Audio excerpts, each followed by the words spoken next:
نجاشی نے کیا کیا؟ نجاشی نے اس بات کو مناسب سمجھا کہ مسلمانوں کو دربار میں بلایا جائے اور ان کا موقف بھی تو سن لیا جائے کہ بھئی یہ تم لوگ تمہارے بارے میں یہ کہہ رہے ہیں تو تم بتاؤ تمہارا کیا موقف ہے۔ تو اب نجاشی نے ان کو بھی بلایا اور ان سے دین کے بارے میں سوال کیے۔ اب یہ بہت خوبصورت ماجرا ہے۔ اب آپ امیجن کیجئے کہ نجاشی کا دربار ہے، مسلمانوں کا گروہ ہے، کفار کا گروہ ہے، حضرت جعفر طیار بھی ہیں ان میں۔ اہل ایمان کے لیے اب مکے میں زندگی گزارنا بہت مشکل ہو گیا، ناممکن ہو گیا۔ تو یہ وہ موقع تھا جب سرکار دو عالم صلی اللہ علیہ وآلہ وسلم نے صحابہ کرام کو اجازت دی کہ جب تک مکے کے حالات بہتر نہیں ہو جاتے وہ حبشہ چلے جائیں، مکے سے حبشہ چلے جائیں۔ حبشہ میں نجاشی نام کا ایک بادشاہ تھا، اس کی حکومت تھی، عیسائی حکمران تھا لیکن نیک دل تھا۔ تو اب یہ آج آپ اس ہجرت کا قصہ سنیے اشعار کی صورت میں۔ حفیظ جالندھری صاحب نے کہا حقوق زندگی بھی چھن گئے جب اہل وحدت سے، جب بالکل ہی زندگی کو مشکل بنا دیا، حقوق زندگی بھی چھن گئے جب اہل وحدت سے، حبش کی سمت ہجرت کا ملا فرما نبوت سے۔ تو پھر کیا ہوا؟ مسلمانوں کی ایک تعداد نکلی بے وطن ہو کر، حبش یعنی نجاشی کی حکومت میں بنایا گھر۔ اب یہ لوگ پہنچ گئے حبشہ۔ مسلمان ہجرت کرنے والے یہ جو مرد، عورتیں، بچے تھے، ابھی یہ حبشہ سمجھے کہ پہنچے ہی تھے، یا ابھی انہوں نے حبشہ پہنچ کے سکون کا سانس بھی نہیں لیا تھا کہ ایک اور کام ہو گیا۔ کیا ہو گیا؟ جو مکے میں جو لوگ ان کے مخالف تھے، کیا کیا؟ جو سرداران مکہ تھے انہوں نے کچھ قیمتی تحفے تحائف دے کر ایک وفد کو بھیجا ان لوگوں کے پیچھے حبشہ میں، اور حبشہ میں بھی ان کو جب بھیجا تو بہت سارے تحفے تحائف دے کر بھیجا کہ وہ حبشہ کا جو بادشاہ ہے یعنی کہ نجاشی، جو کہ نیک دل تھا لیکن عیسائی تھا، وہ اس کے پاس جائیں اور اس بادشاہ کو یہ کنونس کریں مال و دولت دے کر بھی اور اپنے آرگیومنٹ سے بھی کہ یہ جو ایک گروہ آیا ہے مسلمانوں کا آپ کے پاس، یہ اچھے لوگ نہیں ہیں، ان کو آپ ہمارے حوالے کر دیں۔ تو گویا ان کا تعاقب کرتے کرتے یہ مکے سے آ گئے پیچھے حبشہ۔ تو اب کیا ہوا؟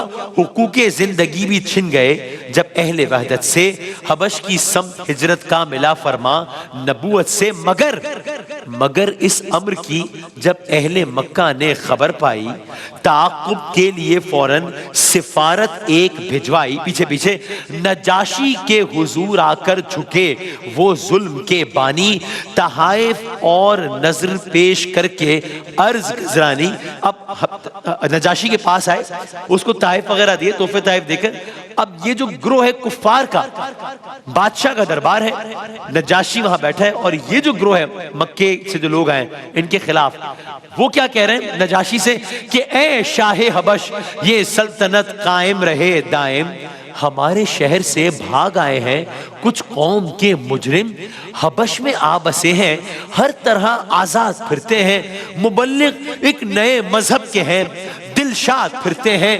یہودی اور نصرانی مذاہب سے بھی جلتے ہیں۔ یعنی نجاشی کو کہہ رہے ہیں کہ تو آپ کے مذہب کے بھی خلاف ہیں، یہودی اور نصرانی مذاہب سے بھی جلتے ہیں، نیا ایک دین قائم کر لیا ہے، اس پہ چلتے ہیں۔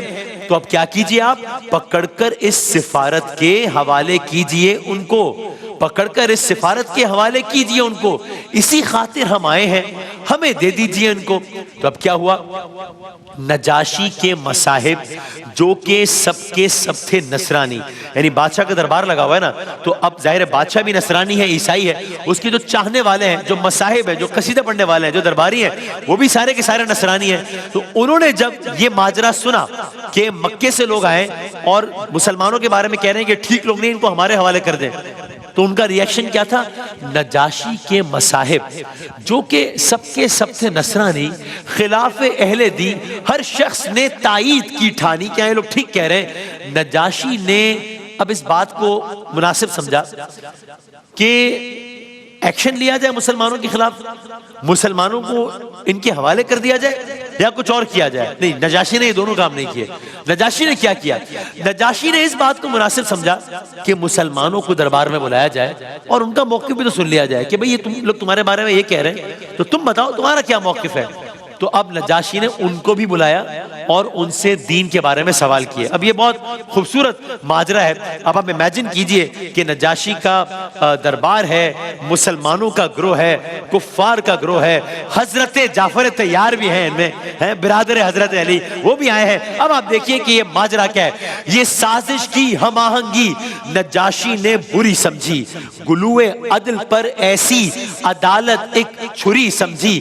مسلمانوں کو بھی اس نے بلایا اور فرمایا کہ تم کو قید کرنے کے لیے یہ وقت ہے آیا.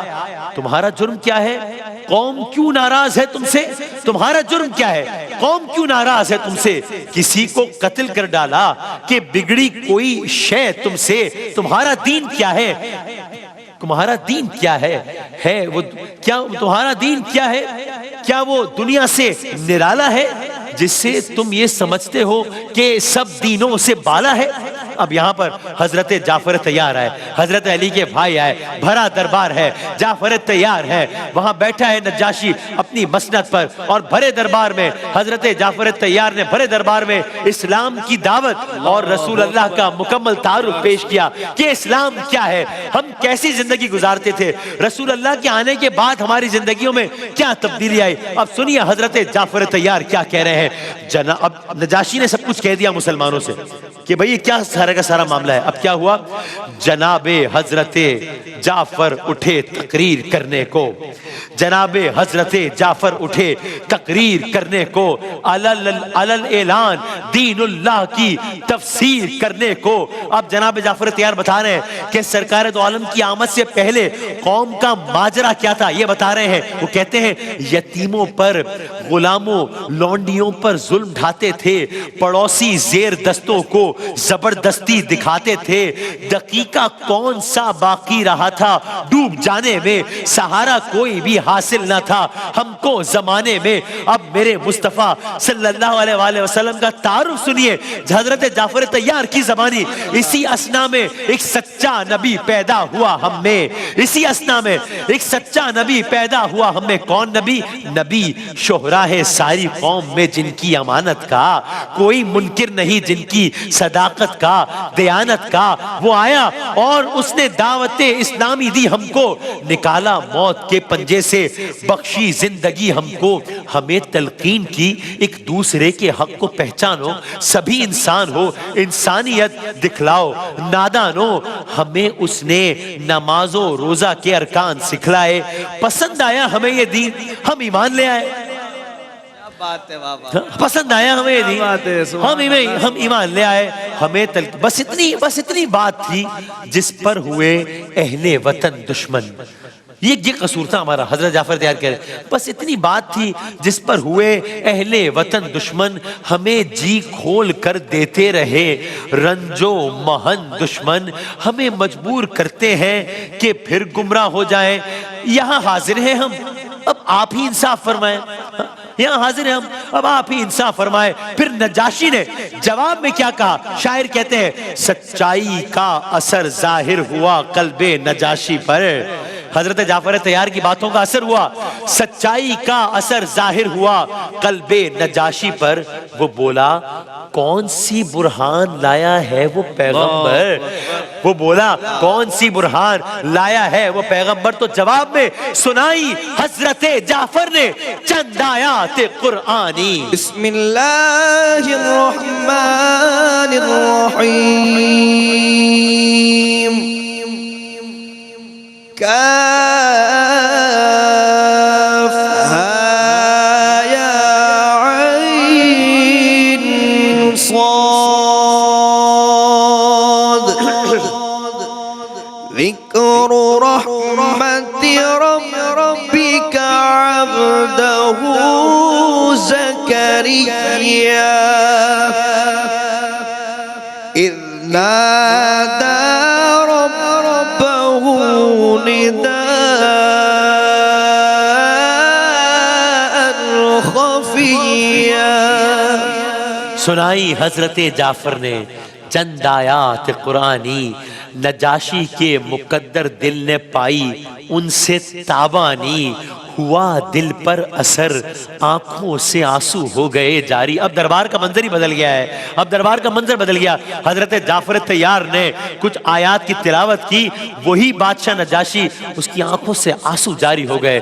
ہوا دل پر اثر آنکھوں سے آنسو ہو گئے جاری. کہا لا ریب اللہ کی کتابیں ایک ہے ساری, قسم اللہ کی اعجاز ہے انجیل و قرآن میں, اسی کے نطق کی آواز ہے انجیل و قرآن میں. اب اس سارے منظر کے بعد, بس آج کی تک بات ختم ہو رہی ہے, اس سارے کے سارے منظر کے بعد اب یہاں پر کفار کا گروہ کھڑا ہے, یہاں مسلمان کھڑے ہیں, حضرت جعفر طیار قیادت کر رہے ہیں, وہاں نجاشی بیٹھا ہے. اب نجاشی نے جواب کیا دیا؟ کیا اب یوں مخاطب اہل مکہ کے سفیروں کو, کیا اب یوں مخاطب اہل مکہ کے سفیروں کو کہ جاؤ کہہ دو اپنے بھیجنے والے شریروں کو کہ جو مظلوم میرے دامن دولت میں آئے گا وہ خود جائے تو جائے, کوئی لے جانے نہ پائے گا. وہ خود جائے تو جائے, کوئی لے جانے نہ پائے گا. مسلمانوں سے بولا تم حبش کو اپنا گھر سمجھو. مسلمانوں سے بولا تم حبش کو اپنا گھر سمجھو. مجھے اپنا معین ہم خیال اور ہم نظر سمجھو.